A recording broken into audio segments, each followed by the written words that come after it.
나팔관에서 나팔관 난관을요 세 등분을 한번 해볼까? 세 등분을 해봤을 때 여기에 입구 부분하고 또 중간 부분하고 또 세 부분에서 마지막 부분에 보시면 여기 그림 한번 보시겠습니까? 여기에 보면 끝에가 이렇게 넓어지고 있죠. 여기서부터 쫙 이렇게 펴지지, 고무장갑이 펴지듯이 이렇게 펴진 부분에 이름을 뭐라고 하냐면요, 나팔관이 팽대했다, 커졌다 해가지고요, 좁아지다가 갑자기 이렇게 넓어지는 거야. 이 부분의 이름을 팽대부라고 하겠습니다. 나팔관의 팽대부라고 하겠습니다. 요 나팔관이 넓어지는 부분, 골목이 좁아진 골목을 지나가다가 넓혀지는 골목을 지나가는 그 입구, 그 부분을 팽대부라고 하는데, 자, 나팔관에서는요 하는 일이 정자와 난자가 만나서 수정이 되는 곳인데요. 그 수정이 꼭 찍어서 어디서 이루어지냐면요, 수정되는 장소가 나팔관인데 그 수정되는 장소의 그 위치, 포인트 부분을 나팔관의 팽대부에서 수정이 된다, 이렇게도 생각하시면 됩니다, 여러분. 그래서 시험에서 수정이 되는 부분이 어디냐 이래 말하면 나팔관 또는 난관 이라면 그걸로 답하시고, 만약에 그 중에서도 어디냐 이래 말하면 나팔관의 팽대부에서 수정이 된다 라고 생각하십시오. 나팔관에서 퍼지는 부분, 넓혀지는 부분, 그 부분이 수정이 되는 장소입니다. 그럼 이 나팔관에서는 수정도 되고 또 뭐가 지나가는 곳이기도 하다? 난자가 지나가는 길이기도 합니다. 그러면 여기는 난자도 지나가고 정자도 지나갈 거거든요. 한번 볼래요, 여러분? 자, 그림에서 한번 보시면 요게 나팔관 부분이라고 했는데 이 나팔관에서는, 자, 여기 난소에서 난자가 만들어졌어요. 이번 달은 7월 달은 이쪽에서, 8월 달은 이쪽에서, 이런 식으로 교대로 난자가 하나씩 나오는 거예요. 그럼 어디로 나온다? 이 빈 공간 있죠, 빈 공간. 이 빈 공간을 뭐라고 합니까? 복강이라고 하거든. 강자가 붙으면 비어 있다는 거야. 콧구멍 비어 있잖아, 비강. 입안에 비어 있잖아, 구강. 배 안에 비어있는 부분 복강인 거예요. 그래서 복강 안으로 난자가 나왔어요. 그럼 이번 달에는 이쪽에서 난자가 나왔거든요.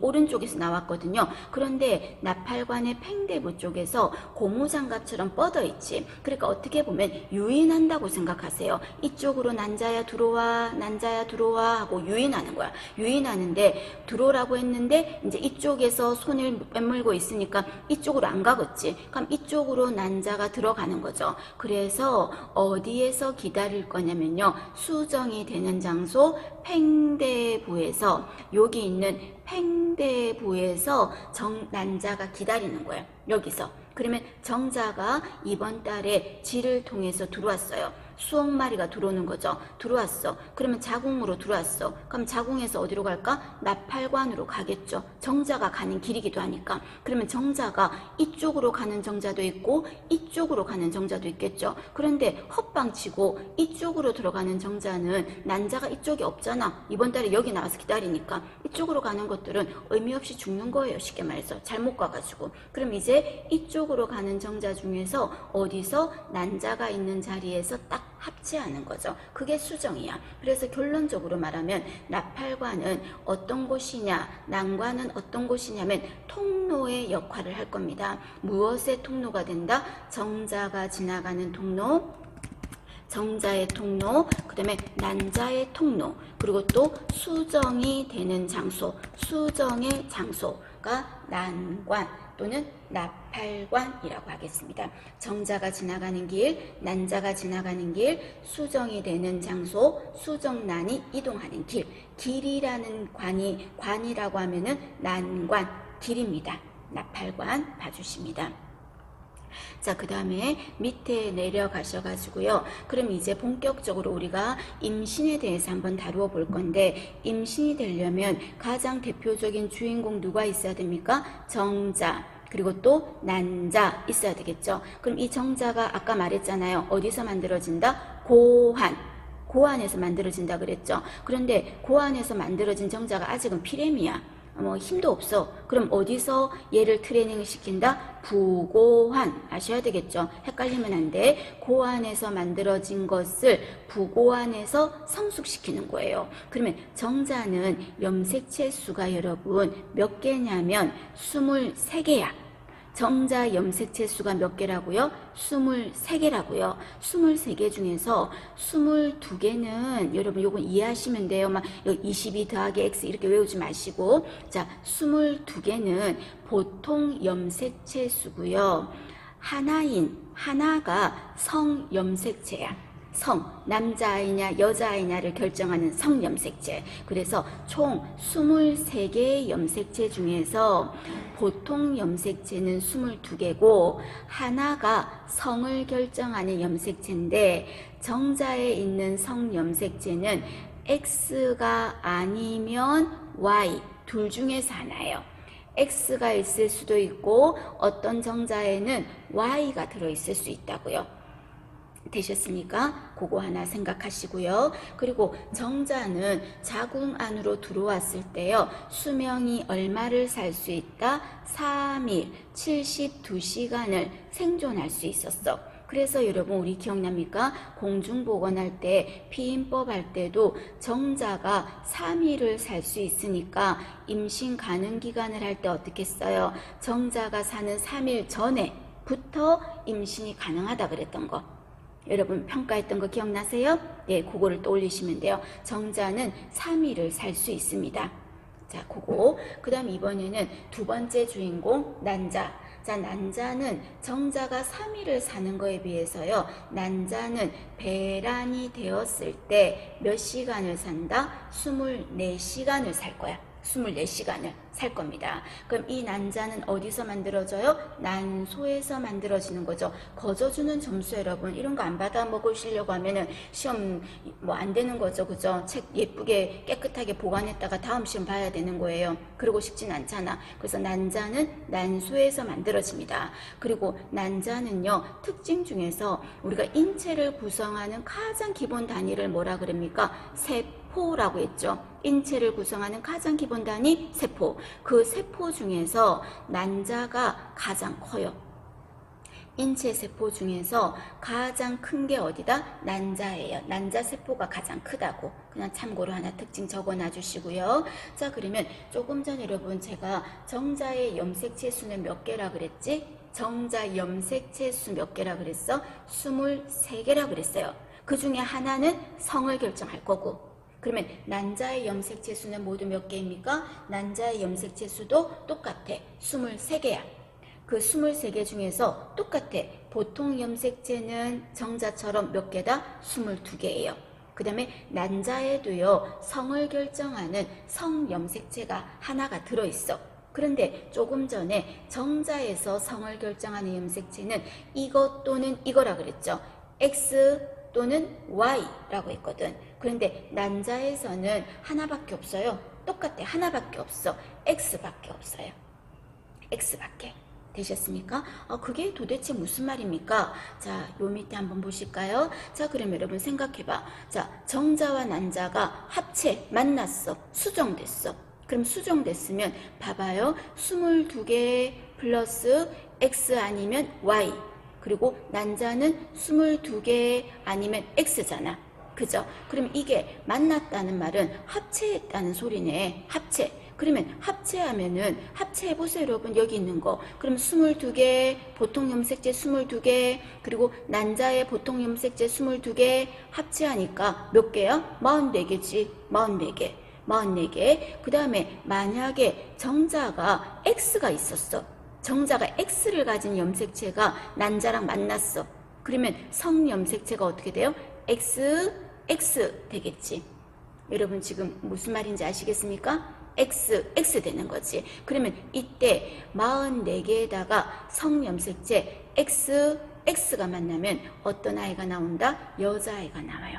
여자아이가. 그 다음에 이번에는요. 자, 22개 합체했어. 44개야. 그런데 이번에는 정자가 X가 아니라 Y를 가진 정자가 만났다면 어떻게 될까? 여성의 X, 남성의 Y 해가지고 XY가 되는 거죠. 자, 그러면 이때 XY가 되면 태아는 뭐가 된다? 남자아이가 됩니다. 남자아이가 됩니다. 그래서 예전에 제가 어느 선생님 한 분을 아는 분이 한 분이 있었는데 그분이 생일이 언제냐면요. 크리스마스 이브예요. 12월 24일이야. 12월 24일 크리스마스 이브인데요. 그분이 몇째냐면요. 딸이 5이고 아들이 막내가 한 명 아들이 있는데 5번째 딸로 태어났대.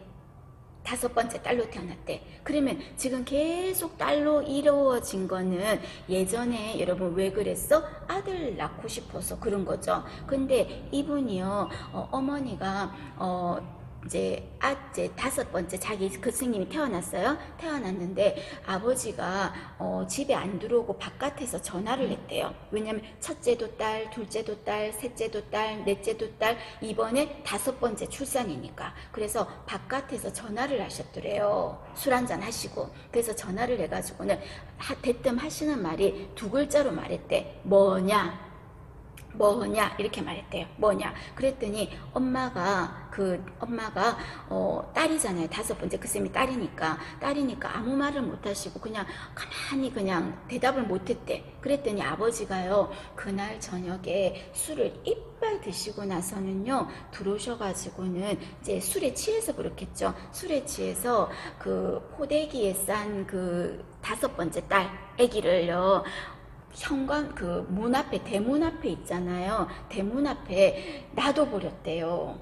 그랬더니 엄마가 나와가지고 아버지한테 막 뭐 이렇게 막 사정 해가지고 아기를 데리고 들어왔대요. 그 애가 이제 커서 이제 그분 이제 어른이 된 거죠. 그러면 지금 엄마가 계속 5번째까지 딸을 낳으니까 아버지한테 말을 못하고 막 죄송해하고 시어머니한테 죄송해하고 막 그랬대요. 그런데 여러분 그럴 필요가 없다?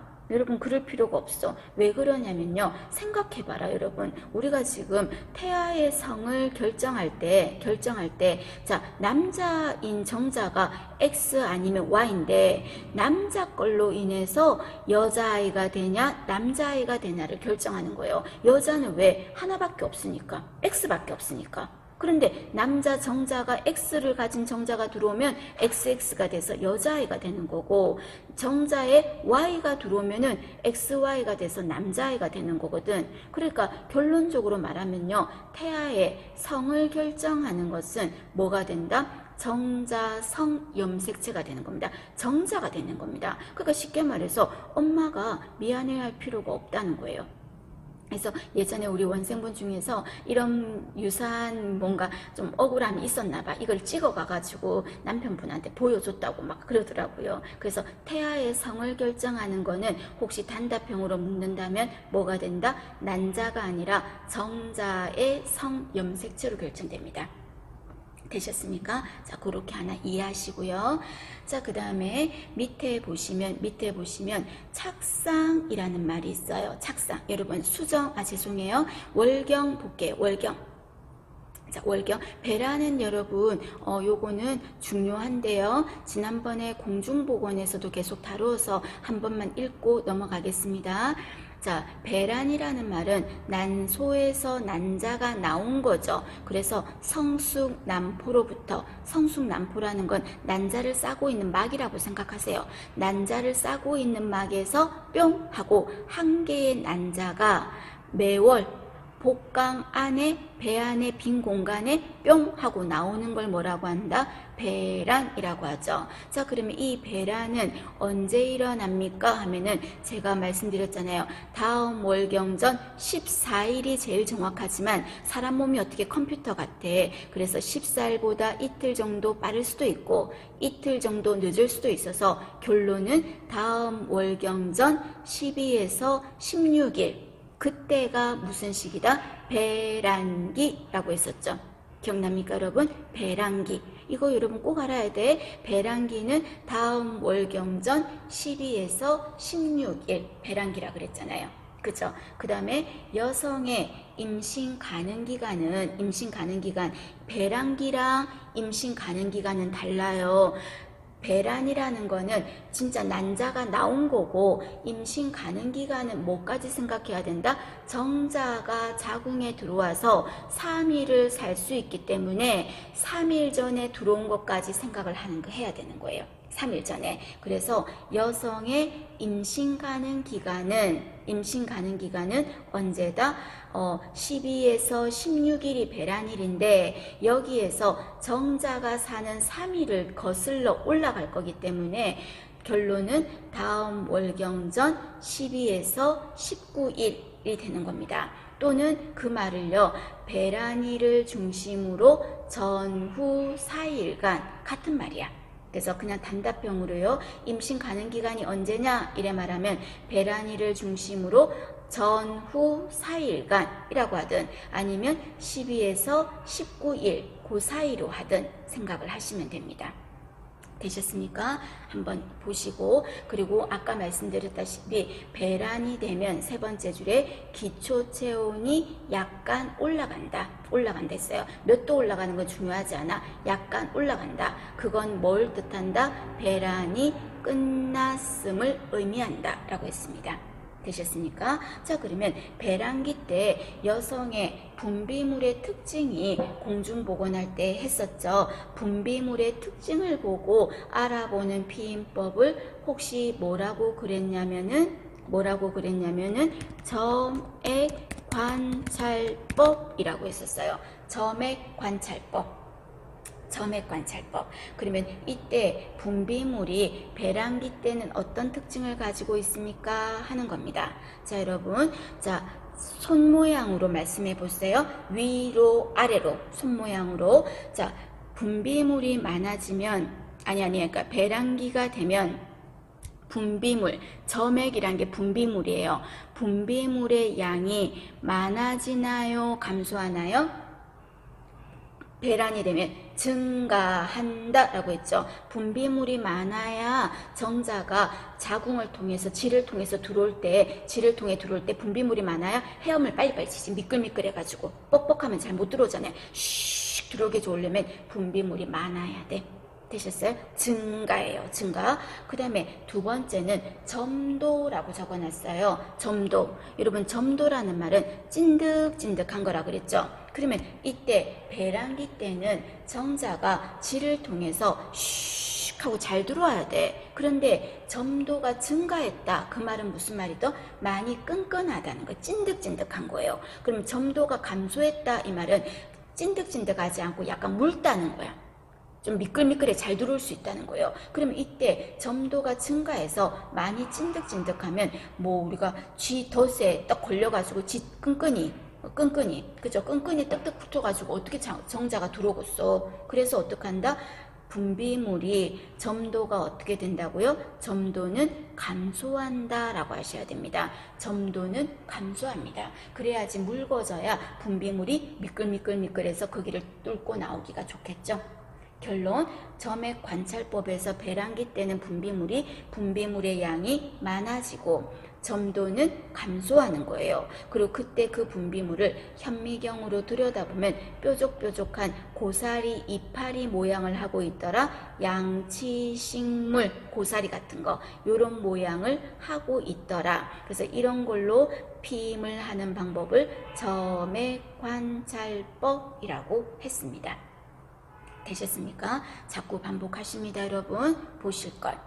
자, 그 다음에 여러분, 제가 조금 전에 오전에 설명하면서 생리를 할 때 기억나요? 생리를 할 때는 에스트로겐과 프로게스테론이 전부 다 어떻겠어요? 컨디션이 다 떨어져. 그래서 에스트로겐도 떨어지고 프로게스테론도 떨어진다 그랬어요. 그죠? 그거 한번 생각하세요. 자, 여러분, 화면으로 한번 보시겠습니까? 자, 화면을 한번 보세요. 자, 우리가 여기 난소에서 뭐가 나와요? 난자가 나온다 그랬죠. 난자가 이번 달에 이쪽에서 나와서 나팔관에 어디서 기다리고 있댔습니까? 넓혀지는 부분 팽대부에서 기다리고 있다 그랬어요. 그죠? 그러면 기다리고 여기서 난자가 나와 있는데 정자가 들어오면 임신이 될 건데 난자는 나와서 24시간을 자궁으로 들어서 쭉 살 수 있는데 정자가 이번 달에 안 들어온 거예요. 이번에 안 들어온 거예요. 그러면 정자가 안 들어오니까 여기에 정자를 만나려고 기다리던 난자는 의미가 없어지잖아요. 그죠? 그럼 다음 달에 써야지? 아니, 매달 만들어질 거거든. 이번 달에 필요가 없어진 거예요. 그런데 난자가 나와서 여기에 기다리면서 여성 호르몬 중에서 에스트로겐 있었죠. 이 에스트로겐이 여기에 예쁘게 자기 예쁜 거에 신경을 더 많이 쓰긴 하지만 여성의 자궁 안에 요 막 있죠. 요 안에 내부의 막.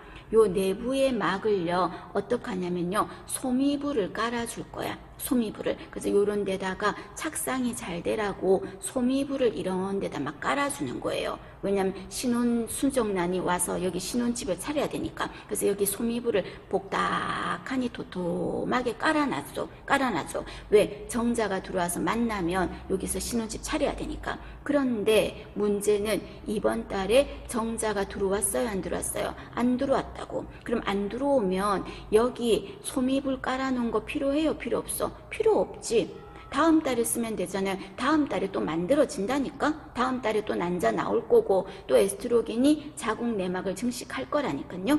그러면 여기에 나왔던 난자 이번 달에 정자 못 만났잖아요. 필요 없지. 나와야지 바깥으로. 그리고 나오면서 여기에 소미불 깔아놨잖아요. 요 소미불 깔아놓은 거 필요해? 필요 없어? 필요 없어. 그래서 그냥 소미불 확 걷어버리고 나오는 거예요. 쉽게 말해서. 그럼 여기 깔아놓았던 소미불을 확 걷으면서 상처도 좀 나면서 같이 소미불까지 샥 분비물이 나오는 거. 그걸 뭐라고 한다? 월경, 생리라고 하는 거죠. 생리. 그럼 이 생리 시기 때는 에스트로겐 다운, 그 다음에 프로게스테론 수치도 다운되는 게 생리의 특징입니다. 되셨습니까? 자, 줄 한번 꺼보겠습니다. 자, 월경.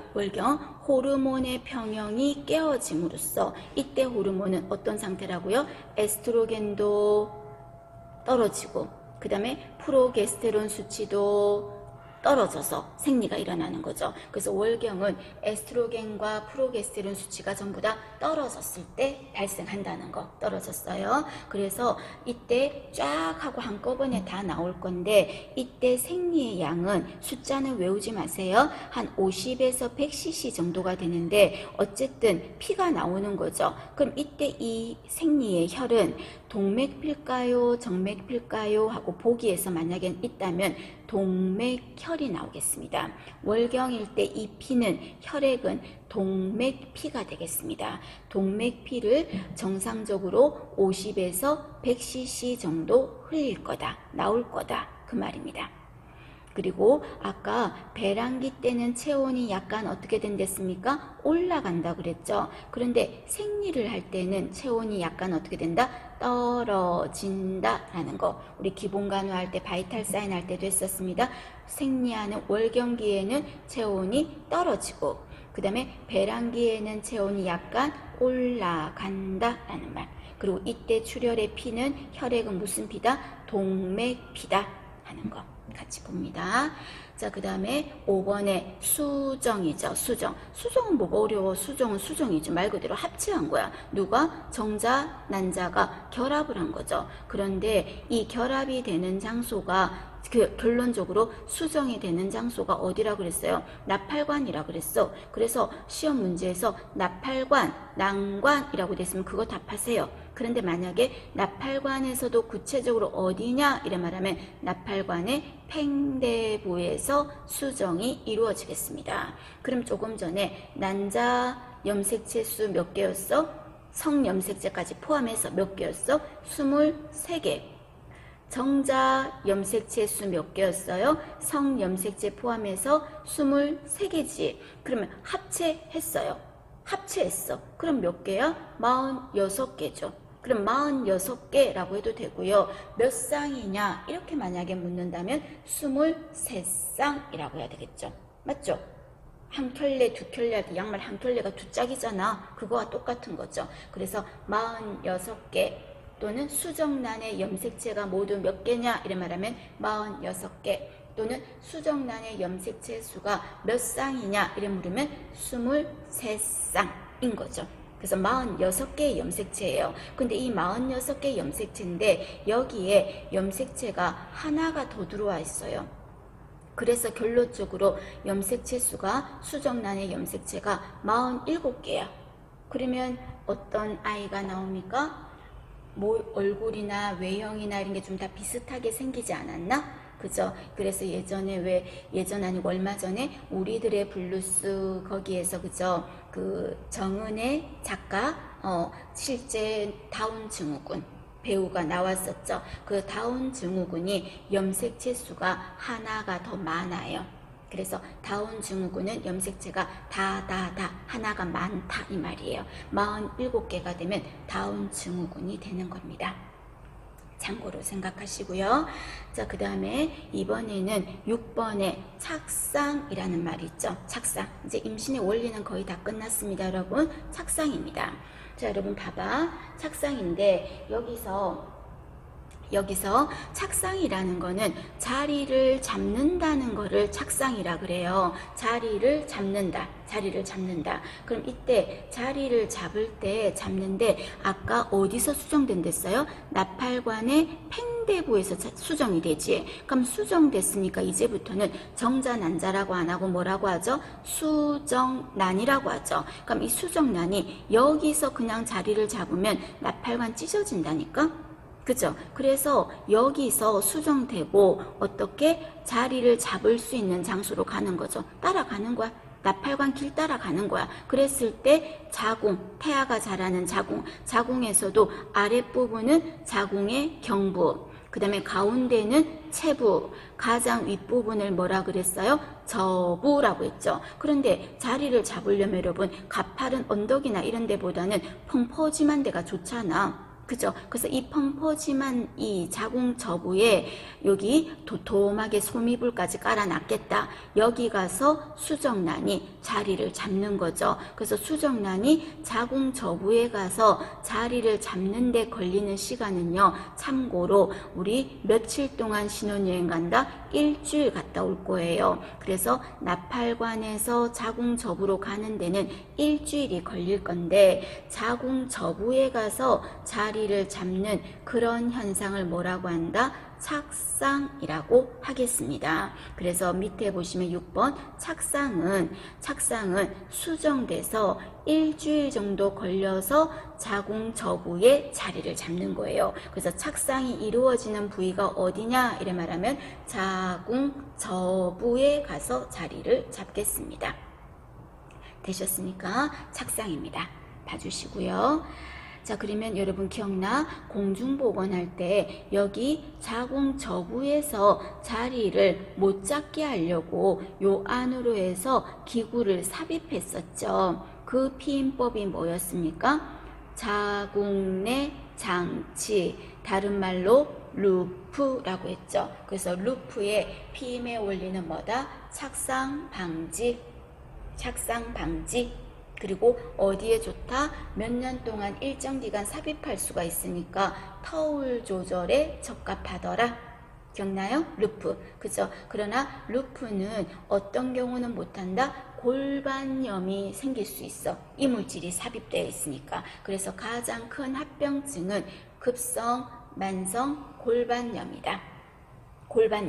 그러나 터울 조절에 좋아서 많이 쓰기도 합니다.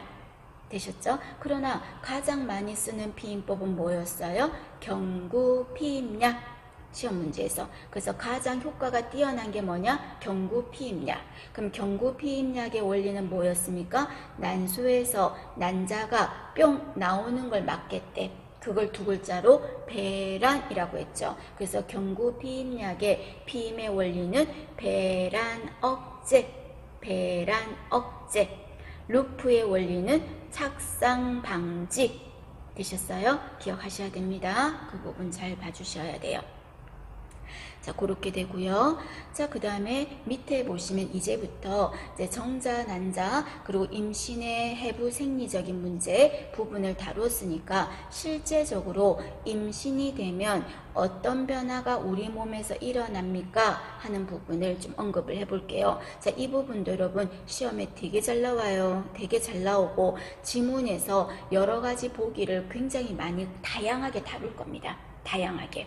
되셨습니까? 자, 그럼 첫 번째, 임신을 하면 잇몸 출혈이 쉽게 일어난다. 한번 눈도장으로 기억하시면 됩니다. 이걸 외우려고 하지 마시고 잇몸 출혈 생기기도 하고요. 그 다음에 중요하죠. 심장 박출량이 심박출량이 뭔데요? 심장에서 피를 하나, 둘, 셋, 빵 뿜어내는 양. 그 뿜어내는 양도 증가합니다. 몇 프로는 중요하지 않아. 심박출량이 어떻게 된다? 증가해요. 왜? 태아가 만들어졌잖아요. 생명체 하나가 더 있으니까 당연히 피도 많아져야 되고 당연히 그 피를 심장은 많이 뿜어내줘야 되잖아요. 그래서 아기를 가지면 심장이 부담이 어떻게 된다? 커지는 거예요.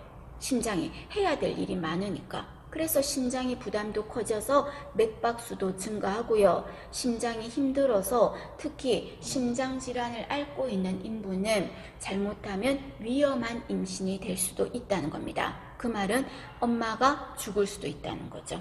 심한 심장병이 있을 때. 그죠? 심장의 부담이 커진다. 심박출량이 증가한다. 기억하실 것.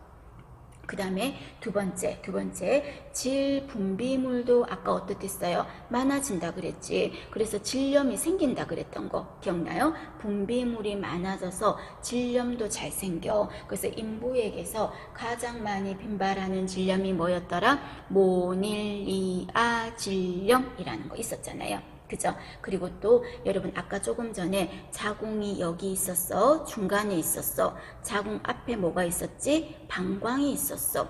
그 다음에 자궁 뒤에 뭐가 있었어요? 직장이 있었어. 그죠? 그런데 자궁이 점점 커질 거 아닙니까? 그러면 커지면 앞으로도 커지고 뭐 뒤로도 커지고 다 커지겠죠. 이런 식으로 커지니까 앞에 있는 방광을 어떻게 하고 있어? 꾹꾹 누르고 있죠. 방광을 꾹꾹 누르는 거야. 여러분도 아침에 화장실 가야 되는데 일어나기는 막 힘들어. 그랬을 때 아이 배를 만약에 꾹꾹 만져봐. 일어나라고 하고 아랫배 만져봐. 그럼 소변이 마렵잖아요. 그래서 자궁이 방광을 꽉꽉 눌러가지고요. 어떻게 된다? 뭐가 일어난다? 빈뇨가 나타난다는 겁니다. 그래서 임신을 하면 빈뇨가 나타나죠. 그래서 우리가 출산 예정이 다 된 계절이 이맘때 여름 계절이면 수박 같은 것도 먹고 싶고 할 때 방광이 계속 눌리니까요 더 힘들지. 그래서 임신을 하면 빈뇨가 나타난다 하는 거 기억 꼭 하셔야 됩니다. 중요한 특징입니다. 그 다음에 임신을 하면 여러분 아까 조금 전에 자궁 저부가 어떻게 된댔어요? 위로 올라온다 그랬잖아요. 여기 그림 봐봐요. 위로 이렇게 검상돌기까지도 막 쭉쭉쭉 치고 올라오거든. 그럼 이게 치고 올라오면 이 근처 뭐가 있지? 폐가 있잖아. 그러면 자궁이 커진 자궁이 계속 올라오니까 어디를 자꾸 눌러? 폐를 누르겠죠. 폐라는 건 여러분 펴져 있어야 어떻게 산소, 이산화탄소를 받아들일 건데 폐의 자리까지 커진 자궁이 압박을 주고 침범하니까 폐가 어떻게 돼? 약간 쪼그라지는 거죠. 위치가 좁게 올라가서. 그래서 숨을 쉴 때 우리는 인부들 걸어가는 만삭인 인부들 봐요. 어떻게 쉬어요? 숨을 해액되죠. 그래서 해액되고 깊이 쉬는 거죠. 그래서 세 번째 보시면 과호흡이 발생할 수 있어요. 호흡이 과하게 힘드니까 숨 쉬는 게 힘드니까 헐떡헐떡 되는 거죠. 과호흡이 발생할 수도 있다 그 말입니다. 자, 그러면서 여러분 여기 그림 한번 보시겠어요? 그림에 보면 여기 유방이에요. 유방인데 여기가 유두, 요 갈색깔 유두, 젖꼭지 유두. 그 다음에 요 주변 유두 주변 있지. 유두 주변을 뭐라고 하냐면요 유륜이라고 한다. 유륜. 그래서 우리 교재에서는 뭐 젖꼭지 판 했는데 좀 말이 좀 그렇죠. 그래서 유륜이야. 유두가 있고 그 주변을 유륜이라 그래. 유륜. 그리고 여러분 유륜 주변에 뭐가 있냐면 이렇게 뭔가 씨앗 같은 참깨 씨앗처럼 뭔가 도돌도돌한 게 있어. 이런 거 있어요? 여러분 들어가서 거울 봐봐요. 이런 거 있어요.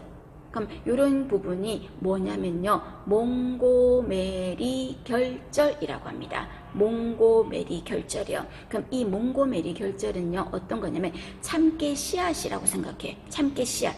그래서 참깨 씨앗이니까 여기서 뭐가 나올까? 참깨, 깨가 나오는 거, 쉽게 말해서 참깨가. 그러면 참깨라는 거는 뭔가 부드럽게 만드는 기름, 윤활제 역할을 하는 거잖아요. 그래서 이 몽고메리 결절은요, 여기서 기름이 나온다? 피지가 나와. 피지가 나와서 유두를 갈라지지 않게 미끌미끌하게 만들어주는 게 몽고메리 결절이 하는 일입니다.